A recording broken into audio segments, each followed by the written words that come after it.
August 17th, 1859. The humid, heavy air of Savannah, Georgia, seemed to freeze in time when lot number 43 was called to the auction block. On any other sweltering afternoon, the room would have been a cacophony of shouting men and clacking paddles, yet a sudden, unnatural silence descended upon the city's largest slave auction house the moment she stepped onto the platform. There were 27 bidders present, men of immense wealth and cold ambition, each with their eyes set on the property displayed before them. However, as the woman in chains stood tall, her presence alone seemed to drain the room of its competitive fire. She was young, remarkably healthy, and possessed domestic skills that were considered invaluable in the antebellum South. Under normal circumstances, she would have commanded a king's ransom. But as the auctioneer set her starting price at a suspiciously low figure, the seasoned plantation owners of Chatham County did something unexpected. They lowered their eyes and stepped back. There were whispers in the dimly lit corridors, dark rumors that had traveled from the nearby estates, stories of a shadowed past that no one dared to voice in the light of day. One man, a newcomer recently arrived from Charleston, was deaf to these warnings. He saw only a bargain, paying a mere $12 for a woman worth at least $200. Within 6 months, he would come to understand why the room had fallen silent, and by then, the price of his ignorance would be far more than gold. Before we dive deeper into the chilling events that unfolded in Chatham County that year, I have a quick request. If you find yourself captivated by these forgotten fragments of American history, hit that subscribe button right now. We bring you tales pulled from the darkest, most mysterious corners of the past every single week, and you won't want to miss what's coming next. Also, take a moment to leave a comment letting us know which city or state you're watching from. I'm always fascinated to see how far these stories travel. Now let us return to the purchase that would change Thomas Cornelius Puett's life forever. The auction house on Broughton Street had been a site of grim commerce since 1842, witnessing thousands of transactions that built the wealth of the South. But the events of this particular August afternoon were destined to be etched into memory with a different kind of ink. The air inside the brick building was a suffocating mixture of unwashed bodies, stale tobacco, and an underlying scent of fear that no amount of whitewash could ever fully scrub away. The regulars noticed the shift in tension immediately. Even the most hardened traders looked uncomfortable, shifting in their wooden seats as if the very floorboards were vibrating with an unspoken warning. In 1859, Savannah was the crown jewel of the South's prosperity, a city where the opulence of the elite was built entirely upon the backs of forced labor. The port was a gateway for millions of pounds of white gold, the cotton that fueled global empires, and the surrounding plantations were locked in a vicious, never-ending competition for the most efficient and productive workers. The soil of Chatham County was dark and fertile, the growing seasons were long, and the men who owned the land were notoriously ruthless in their pursuit of the next cent. Into this world stepped Thomas Cornelius Puett. At 34 years old, Puett was the embodiment of new Southern money, the kind of wealth that made the established old guard families of Georgia bristle with quiet resentment. His father had amassed a significant fortune in Charleston through aggressive cotton speculation before dying suddenly, leaving Thomas with a vast inheritance but very little practical experience in the delicate and dangerous dance of plantation management. Eager to carve out his own legacy and prove his worth to the planting elite, Thomas had purchased the sprawling Waverly plantation site unseen, believing he could turn the neglected estate into a monument of his own success. The Waverly estate was a massive tract of land, stretching across 800 acres of prime riverfront property along the Vernon River. The main house was a structure of faded grandeur, boasting 6 towering columns that still held a sense of dignity despite the peeling paint and the encroaching vines. While the land was rich, the human cost of working it was high. Thomas had inherited 42 enslaved people with the property, but his overseer, a gaunt, calculating man named Hutchkins, had been blunt in his assessment. They would need at least 60 able-bodied workers to see a profitable harvest in the coming season. This was the singular motivation that brought Thomas to the Broughton Street auction house that morning. He arrived with a heavy purse and an air of determination, ready to outspend anyone who stood in the way of his ambition. The auction began promptly at 10 o'clock, and for the first few hours Thomas was highly successful. He secured 3 young men for the fields and an experienced cook, spending nearly $5,000 by midday. He felt a surge of confidence, believing he was finally mastering the world his father had left him. During the lunch break, As the heat of the day reached its peak, Thomas retreated to a shaded corner of the courtyard. It was there that he inadvertently overheard a conversation between two veteran planters he had met at a dinner party the week prior. One asked the other if he intended to stay for the afternoon session, to which the older man replied with a low, gravelly chuckle. He explained that he had already seen enough and had no desire to be present for what was coming next. He mentioned that she was finally being sold after sitting in the holding pens for 3 weeks because no one in the county was foolish enough to bring her onto their land. The men spoke in hushed, jagged sentences about the Peaton place, claiming that 3 men had died within 2 months of her arrival, and 4 if you included old Peaton himself. While the doctor had blamed a failing heart, the planters whispered that the timing was far too convenient. Thomas remained hidden, his curiosity piqued by the talk of a woman so feared that even the most profitable masters wouldn't touch her. He didn't believe in ghosts or curses. He believed in margins, logic, and the superiority of his own intellect. When the auction resumed at 1 o'clock, Thomas noticed that the room had thinned out significantly. Several of the most prominent bidders from the morning session had failed to return, leaving a palpable void in the hall. The first few lots were sold with clinical efficiency, and then the atmosphere shifted. Lot 43 was called.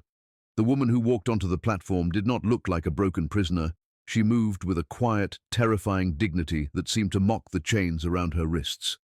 She appeared to be in her early 30s, her skin the deep, rich color of polished walnut, and her features were sharp, as if carved from stone. It was her eyes, however, that caught Thomas's breath. They were dark, nearly black, and held a stillness that was utterly unnerving. The look of someone who had long since discarded hope and replaced it with a different, more dangerous kind of strength. The auctioneer, usually a man of boisterous energy, sounded strangely flat as he announced her details. Female, approximately 32 years of age, name of Celia, experienced in domestic duties, cooking, and medical assistance. Serves as a midwife and herb doctor, literate, no physical defects. Starting bid, $10. The silence that followed was deafening. A starting bid of $10 for a woman with such extensive medical and domestic skills was not just low, it was an insult to the economy of the era. Midwives were a goldmine for owners, often rented out to neighboring farms for high fees. Yet, as the auctioneer repeated the price, not a single paddle rose. The men in the room studied the floorboards, the ceiling, or the dirt under their fingernails, anything to avoid the steady obsidian gaze of the woman on the stage. Sensing an opportunity that no one else was bold enough to take, Thomas raised his hand. The auctioneer didn't even wait for a counterbid. He hammered the gavel home with a crack that sounded like a gunshot in the silent room. Sold for $10 to the gentleman in the blue coat.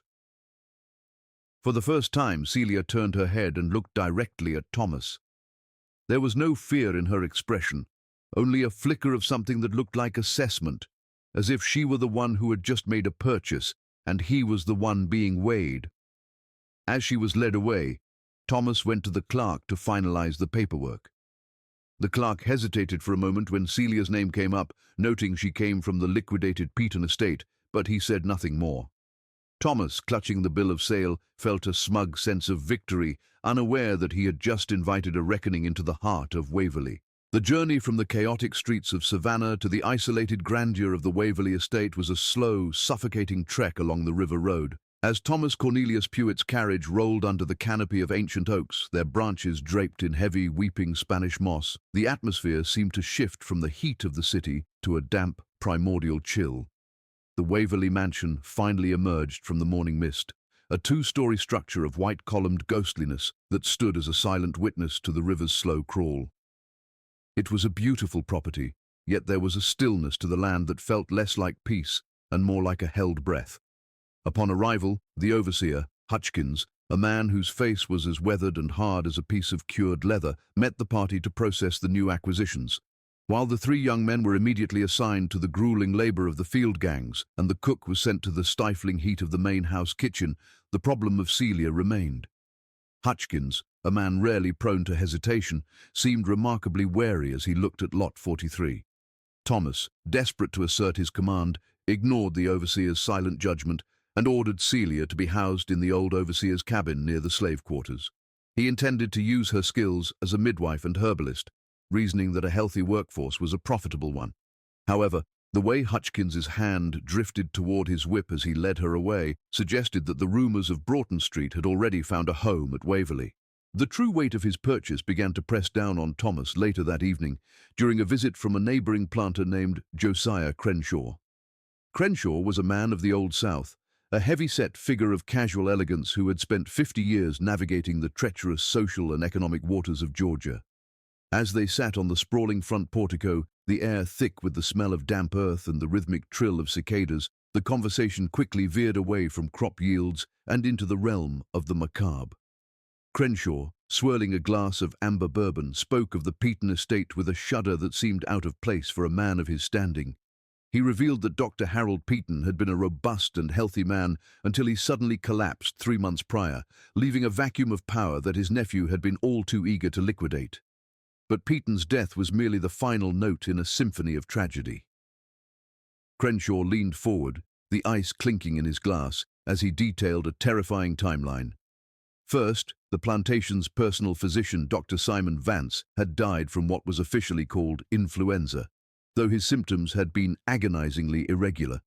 Then, the driver, Marcus, a man who knew horses better than he knew himself, was found in the stables with his neck snapped, supposedly by a gentle colt. Finally, the overseer, Kelly, had succumbed to a brain fever so violent that he had spent his final days raving at unseen demons. The only common thread in every room of death was Celia. The motive for such a calculated spree of carnage was rooted in a tragedy that had occurred 6 months earlier, a story that Crenshaw recounted with a mixture of pity and terror. Celia had a daughter, Sarah, a girl of 16 who had fallen ill with a severe case of pneumonia. Dr. Vance, the man who would later die, had treated the girl with the brutal, often ineffective methods of white medicine, heavy, toxic doses of calomel, and repeated bloodletting.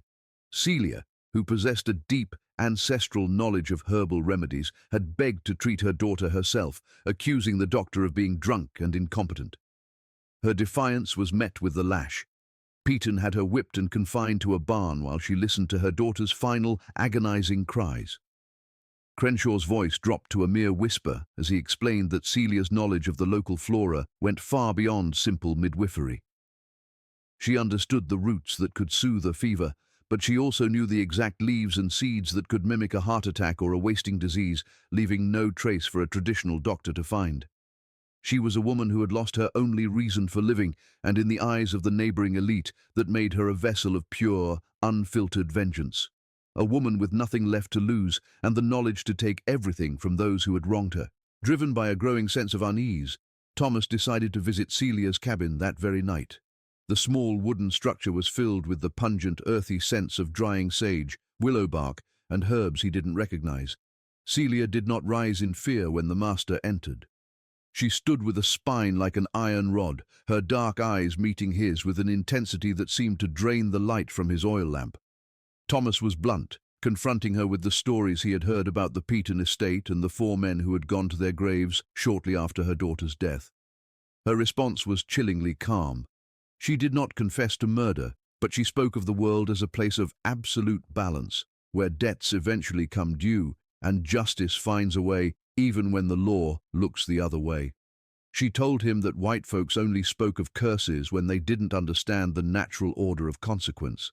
She agreed to serve as the midwife under the supervision of the elder slave, Patience, but her gaze never wavered from his own. Thomas left the cabin with a cold sweat prickling his skin, realizing that while he held the bill of sale that claimed he owned her body, the woman in that cabin held a power that was utterly indifferent to the laws of men. As the first month at Waverley drew to a close, the tension on the plantation became almost physical. Thomas found himself watching his food, eyeing the shadows in the hallways, and second-guessing every interaction between Celia and the other workers. He was a man caught between 2 worlds, the logic of the ledger and the superstition of the soil. He had bought a woman to save his profits, but every time he saw her tending to her small, neat herb garden behind the quarters, he couldn't help but wonder if she was growing a cure or a sentence. The neighbors continued to whisper, and even the field hands seemed to give Celia a wide berth, treat her with a reverence that felt more like a prayer for protection. Thomas tried to convince himself that he was safe because he was a fair master, but the memory of Celia's words about balanced scales haunted his sleep. He had entered into a bargain he didn't fully understand, and as the harvest season approached, he would soon learn that in the world Celia inhabited, there was no such thing as a small debt.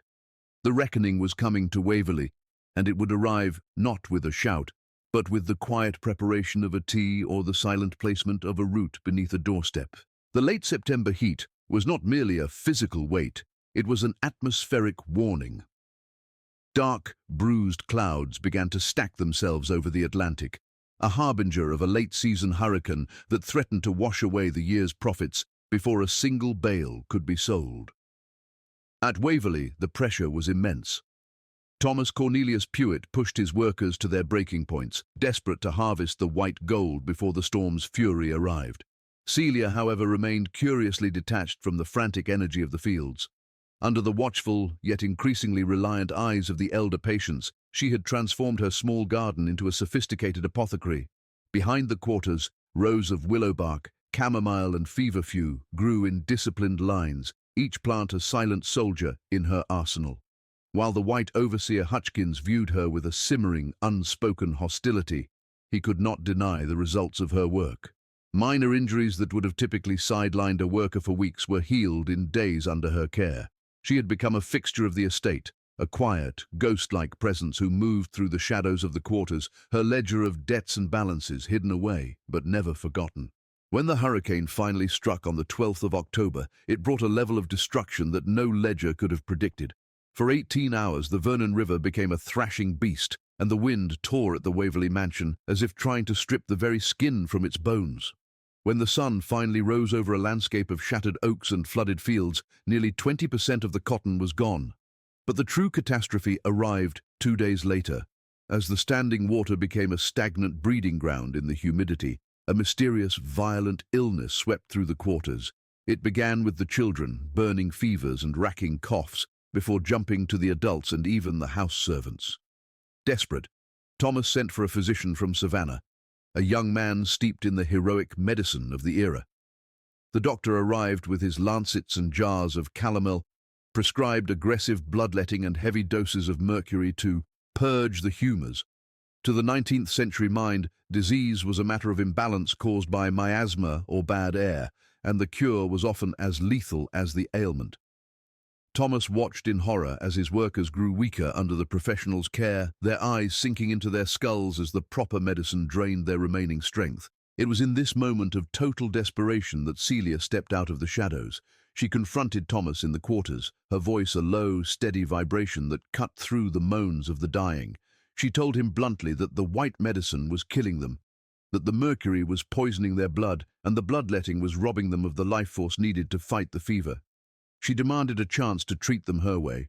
Thomas, caught between the prestige of a licensed doctor and the survival of his workforce, made a choice that would haunt the local medical community. He dismissed the physician and handed the keys of the infirmary to a woman he legally owned for $12. Celia's methods were a radical departure from the status quo. She insisted on strict hygiene, using boiled water rather than the raw river supply, and administered tinctures of willowbark for the pain, a precursor to modern aspirin, along with garlic, honey and elderberry to fortify the immune system. Most importantly, she recognized that the illness spread from person to person, and she insisted on isolating the sickest individuals. Within a week, the fever broke. While the neighboring estates reported staggering death tolls, Waverley lost only 2 elderly workers. Celia had not just healed the sick, she had performed a miracle in the eyes of the terrified community. The success of Celia's treatment brought a new kind of attention to Waverley, one that was both profitable and deeply unsettling. As word of the miracle healer of Vernon River spread, neighbouring planters began to arrive at Thomas's doorstep, setting aside their pride to rent Celia's services. She was sent to the Mansfield plantation to combat yellow fever and to the Rutledge estate to handle a birth that 3 white doctors had declared a death sentence for both mother and child. In every instance, she succeeded. The fees she generated were substantial, filling Thomas's bank accounts and elevating his status among the Georgia elite. However, the more she healed, the more the whispers of root work and conjure grew. The local planters feared her even as they paid for her touch. They began to notice that those she saved became fiercely loyal to her, and those who had crossed her in the past seemed to suffer unfortunate setbacks. Thomas heard the rumors that she was building a secret network among the women of the county, passing on her knowledge of plants that could both save a life and end one without a trace. He was now a man of immense wealth, but he realized with a jolt of terror that his prosperity was entirely dependent on a woman who kept a secret ledger of moral debts. The final month of the year brought a shift from gratitude to an icy, permeating dread. In early December, a chilling omen appeared on the north wall of the quarters, a complex symbol painted in dark red clay, featuring a handprint with fingers spread wide, an ancient sign meant to signal that a reckoning was underway. Days later, Hutchins's prize hunting dog was found dead by the well, its body stiff and its mouth foaming, despite being perfectly healthy hours before. Then, the first human casualty of the new tension arrived. A field worker named Samuel, a man known for his strength and lack of enemies, collapsed in the fields with agonizing stomach cramps. Celia was called, but for the first time her expression remained grave and distant. She told Thomas plainly that Samuel had been poisoned, though she could not, or would not, say by whom. As Samuel died in a fit of violent seizures, the plantation fell into a state of near paranoia. Thomas realized that the balance Celia often spoke of was being weighed right under his nose. Was Samuel the target, or was he a message? As the year 1859 drew to a close, Thomas Pruitt found himself looking at the woman he bought for $10 and wondering if he was the next name written in her invisible book of justice. The Christmas of 1859 at Waverley was a hollow celebration, a thin veil of tradition stretched over a growing pit of communal terror. While Thomas had authorized extra rations of pork and molasses, the atmosphere in the quarters was one of muted mourning rather than holiday cheer. The death of Samuel had left a stain on the plantation that no amount of whitewashing could erase. People moved in pairs, avoiding the dark corners of the barns and whispering in hushed tones about the roots and the shadow work. On Christmas evening, the tension finally snapped. Thomas was jolted from his study by a frantic commotion near the well, the very heart of the plantation. He found a circle of torches illuminating a scene of pure madness. Two men were physically restraining a young house servant named Ruth, who was fighting them with a strength born of pure delirium. Her eyes were rolled back and she was screaming about voices in the dirt and debts that couldn't be paid. When Ruth saw Thomas, she lunged toward him, her face a mask of gaunt, skeletal horror, begging for someone to make the shadows stop. She confessed in a high, rhythmic wail that she had poisoned Samuel because of a personal grievance, but she hadn't known the mushrooms would kill him so cruelly. Celia appeared at the edge of the torchlight, as still and silent as an ancient monument. As the crowd parted for her, the frantic Ruth suddenly fell quiet, her eyes fixing on the healer with a mixture of recognition and absolute submission. Celia moved forward and touched the girl's forehead with a gesture that looked more like a ritualistic sealing than a comfort. She told the girl, in a voice that carried to every ear in the circle, that she had opened a door and now had to walk through it. She produced a small amber bottle and forced a dark liquid down Ruth's throat, claiming it was valerian and poppy to quiet the mind. To the observers, it looked like an act of mercy, but Thomas felt a coldness settle in his marrow. Ruth died 2 days later in a deep, undisturbed sleep, never waking to face the justice of the white man's law. The official cause was heart failure brought on by distress, but the whispers in the quarters told a different story.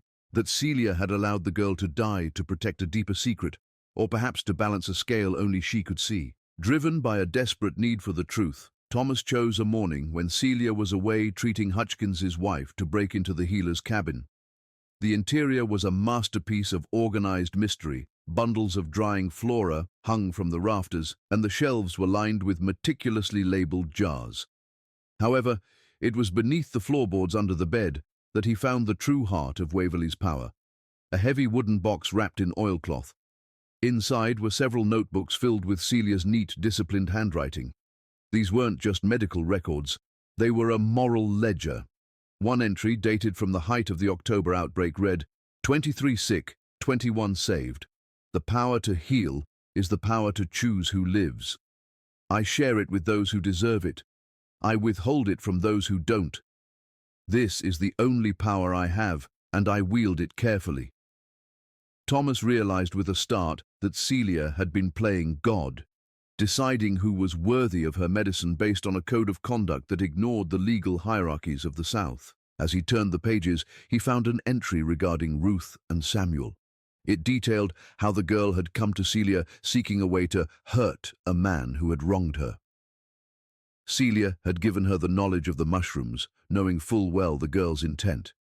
She hadn't committed the murder herself, but she had provided the weapon and then used guilt as a secondary psychological poison to ensure the girl didn't survive the aftermath. At the bottom of the box lay a yellowed letter from 1838 written by Celia's mother, Phoebe. It was a manifesto of resistance, telling her daughter that knowledge is the only true freedom and that the plants were neither good nor evil, only the hands that used them. It was a legacy of calculated survival, passed down through generations of stolen women who had learned that the only way to survive a system of total ownership was to become the one thing the masters could not control, the arbiter of life and death itself. The door to the cabin creaked open, and Celia stood in the frame, her shadow stretching long across the floorboards. She didn't look surprised to find Thomas clutching her journals. She looked weary, as if she'd been expecting this confrontation for a lifetime. When Thomas accused her of being a murderer, she didn't flinch. Instead, she recounted the story of her daughter Sarah's death with a cold, dry-eyed fury. She revealed that Hutchkins, the man currently drinking himself to death in the overseer's house, had been the one to hold the ropes when she was whipped at the Peaton estate. Every death Thomas had witnessed, from the Peaton men to the accidents at Waverley, had been a deliberate strike against the men who had participated in the machinery of her daughter's demise. She told Thomas that Hutchkins' wife would be dead within a week, and there was nothing his white medicine could do to stop it. She wasn't just a slave woman. She was a sovereign power, and Thomas was merely a guest in a kingdom she had built from the soil up. The winter of 1860 arrived with a skeletal chill that seemed to rattle the very foundations of the Waverley mansion. As Celia had predicted with terrifying precision, Hutchkins's wife passed away on the 9th of January, her life flickering out like a guttering candle after weeks of a mysterious, wasting fatigue. The overseer, once a man of iron discipline and cold efficiency, crumbled into a hollow shell of his former self. He spent his days in a fog of cheap whiskey and his nights in the old cabin where Celia had once stored her roots, staring at the walls as if searching for a ghost. By February, the man was a walking corpse. Thomas eventually found him slumped over a table, an empty bottle of laudanum, the very medicine Celia had prepared for his wife, clutched in his cold hand. In the wake of this tragedy, Thomas made the radical decision to promote Daniel, a move that stunned the neighboring elite but proved Celia's point. The plantation ran smoother under the guidance of a man who was respected rather than feared. Thomas was no longer the architect of his own estate. He was merely a passenger on a vessel steered by a woman who had mastered the invisible currents of human psychology and natural chemistry.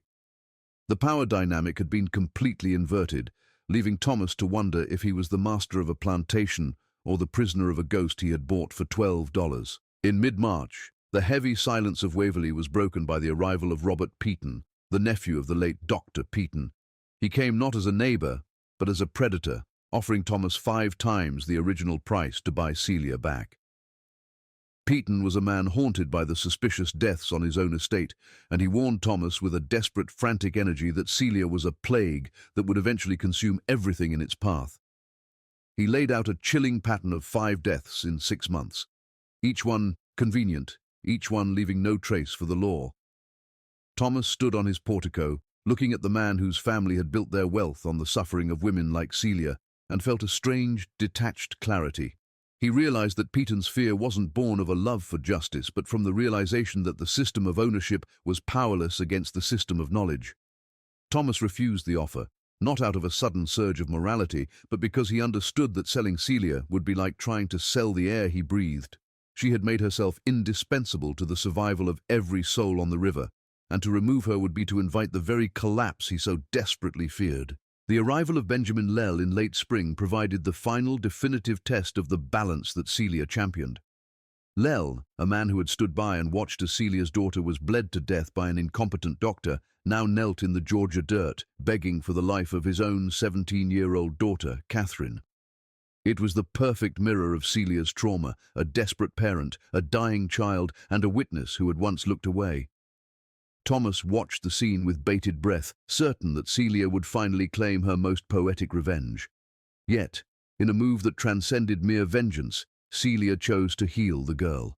She used the Lell daughter's illness not as a death sentence, but as a classroom, forcing Benjamin to confront the agony of helplessness and the weight of his past silence. She saved Catherine, but she told Lell that the debt was not cancelled, that he now owed a life to the cause of justice. She taught him that true power was not the ability to kill, but the ability to transform a person's heart through the shared experience of pain and mercy. The old knowledge was not just about the chemistry of plants, it was about the alchemy of the human spirit. By the time the humid breath of June settled over the Vernon River, Thomas Cornelius Pewit knew that the world he had inherited was dying. The talk of secession and war was no longer a whisper, but a roar, and the white gold economy was teetering on the edge of a precipice. On a quiet afternoon in early October, Thomas called Celia to his study and presented her with the legal papers of manumission. He told her that he was freeing her because she had been free since the moment she stepped onto the Broughton Street auction block, and that his ownership had always been a legal fiction. Celia accepted the papers with a knowing smile, but she chose to stay at Waverley as a free woman, continuing to train her network of healers and prepare for the storm that was coming for the South. She had built something that would survive the fires of the Civil War, a legacy of knowledge and a system of justice that didn't rely on the whims of a courtroom. Thomas had started the year as a master and ended it as a student, finally understanding that in the long ledger of history, the only things that truly endure are the skills we possess and the mercy we show to those who have no reason to expect it. The story of the Broughton Street auction house ends not with a death, but with a transformation that challenges everything we think we know about power and resistance. Celia's journey from a $10 bargain to the moral arbiter of Chatham County reminds us that knowledge is a weapon that can never be shackled, and that justice often arrives in the quietest, most unexpected forms. What do you think about the choices Thomas made? Was he a man of growing conscience, or was he simply a man who recognized he was outmatched by a superior mind? Do you believe Celia's ledger of debts was a form of true justice, or was it a dark path that no one should walk? We want to hear your thoughts, so dive into the comments and let's start a conversation about this haunting chapter of American history. If you found this deep dive into the shadows of the 19th century valuable, please hit that subscribe button and share this video with fellow history enthusiasts. Your support allows us to keep digging into these forgotten tales. Thank you for watching, and stay curious. The past is never truly buried. It's just waiting for the right person to dig it up.